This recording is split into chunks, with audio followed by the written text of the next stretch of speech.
Akkam jirtu hordoftoota YouTube koo fi akkasumas jaallattoota YouTube koo guyyaa har'aa qabadhee kanan isiniif dhiyaadhe. Namni tokko USB drive isaa yookaan flash harkaa qabu yeroo inni desktopii yookaan laptopii isaa irratti suuqee fayyadamu yoo folder sana agarsiisuu didee akkamiin akka inni sirreeffatudha. Kana jechuunis maal jechuudha?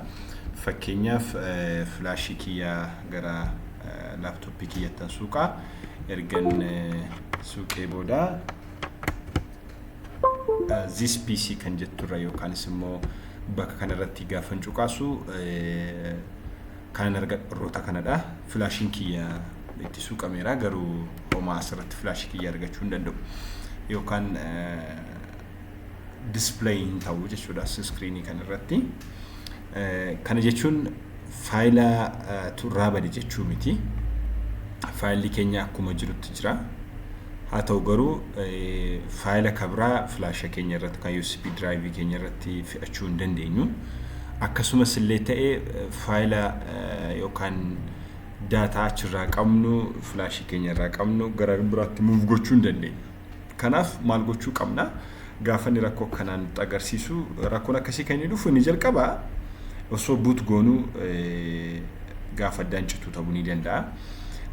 Lammaffaa immoo flash keenya yeroo baay'ee osoo hin fayyadamiin gaafa keenyu akkuma kana ta'uu ni danda'a sababoota adda addaatii fi kanaaf bifa salphaatiin gaafa akka kanatti flash keenya ergatti suuqnee argachuu yookaan arguu dadhabnu foldera flash keenya yookaan immoo maqaa flash keenya salphaamatti CMD banna. CMD command prompt fayyadamna yeroo baay'ee yeroo rakkoon akkasii nu mudatu run as administrator jenna. Run as administrator ergatee administrator ta'uu isaa arga sure taane bakka kanatti administrator command prompt jedhee fida. Attrib jennee barreessina. Sanaa booda -h -s -r erga jennee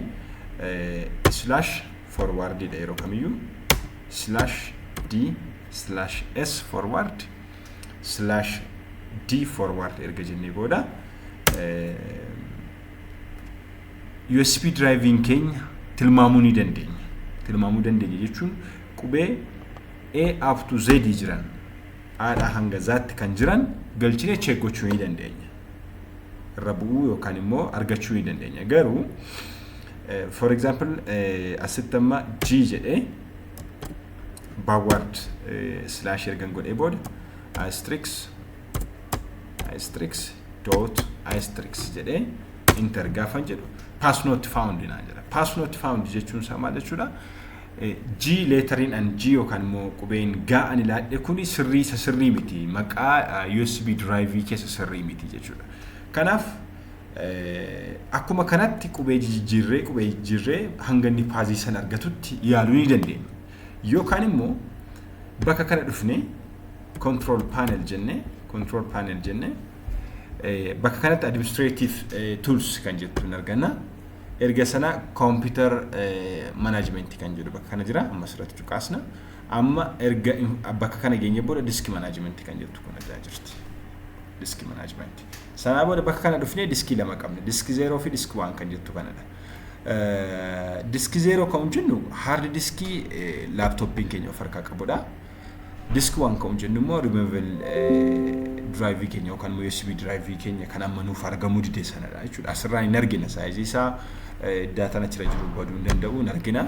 So maal goona bakka kana dhufnee asirratti right click goona.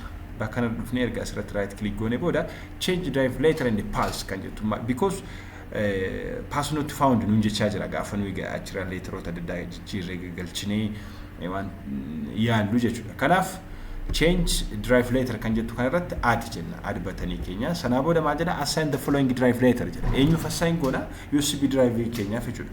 Amma asirratti gaafa gadi cuqaasnu A B D F G kan jedhan akkanatti letteroon A up to Z yookaan immoo aadha hanga zaatti kan jiran jiru.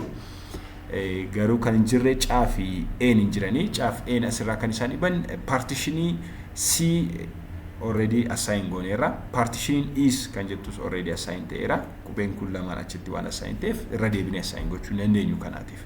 Kanaaf F jennee assign goona. F jennee gaafa assign goonu new volume yookaan immoo USB driving keenya amma maal ta'eera jechuudha. paaziinsa inni sirriin leetarii fi paaziinsa inni sirriin F kanarratti argachuu dandeenya jechuudha. Kanaaf bakka komaandii keenyatti deebinee erga addanaati leetarii assign goonee booda erga sirraa assign goonee booda bakka komaandii keenyatti deebinee jalqaba maal nuun jedhe pass not found nuun jedheera G gaafa galchine. Amma garuu ofii keenya disk manaajimentii keenya irra seennee F assign waan goonee jirruu fi bakka kana dhufnee F gaafa assign goone enter jennu pass not found nuun jechuun qabu. Sababiin isaa maaliifi qubeen faa jettu kun USB drive keenyaatiif assign ta'ee jira yookaan immoo itti firoomee jira jechuudha. Kanaaf enter jenna. Gaafa enter jennu maal nuuf fidee jira? Windows keenya akka silaatti pass not found nuun jechuun danda'u jechuudha. Mee gara silaatti deebinee haa ilaallu. Gara kana gaafa dhufnu akkuma silaa this piece irratti gaafa cuqaasnu era kuno arganneerra jechuudha. Sila new volume F kan jettu kun jirtu saajiin keenya 116 GB dha. Sila jirtu turte amma garuu arganneerra jechuudha. Kanaaf rakkoon akkasii gaafa si mudatu bifa salphaa ta'eedhaan komaandii ishee kana barreessitu attrib -h-s-r /forward s/forward d sanaa booda leetariin keenya hanga dhumaatti A up to Z keessaa yookaan A dha hanga Z tti kan jiran keessaa ala ta'uu hin danda'u. Yaaluu ni dandeenya tokko lamaan ishee kana kanatti F kabraatti jijjiirree G I H ምናምን jennee waan barbaanne leetarii barbaanne jijjiirree bira ga'uu hin dandeenya. Hanganni paaziisa sirrii argatutti jechuudha. Yookaan immoo karaa anamma seetti agarsiise bakka kanarratti control panel jettanii sanaa booda erga administrative tools irratti erga click gootanii booda administrative tools irratti sanaa booda computer management sanaa booda disk management sanaa booda bakka kana dhuftanii leetarii change gochuu ni dandeessu jechuudha. Kun salphaadha. Kanaaf bifa kanaatiin filaashii nutti argamuu dide tokko folder yookaan file irraa arguu dadhabne tokko bifa kanaatiin bira ga'uu ni dandeenya jechuudha. Hedduu galatoomaa ulfaadha. Share waliif godha, subscribe godha. Itti fayyadama afaan keessaniin hanga dandeettiin kiyya naa fayyame gara afaan Oromootti jijjiireen waan isiniif ibsu yaaleef waliif share godha, subscribe godha. Yeroo gaarii nagaan turaa.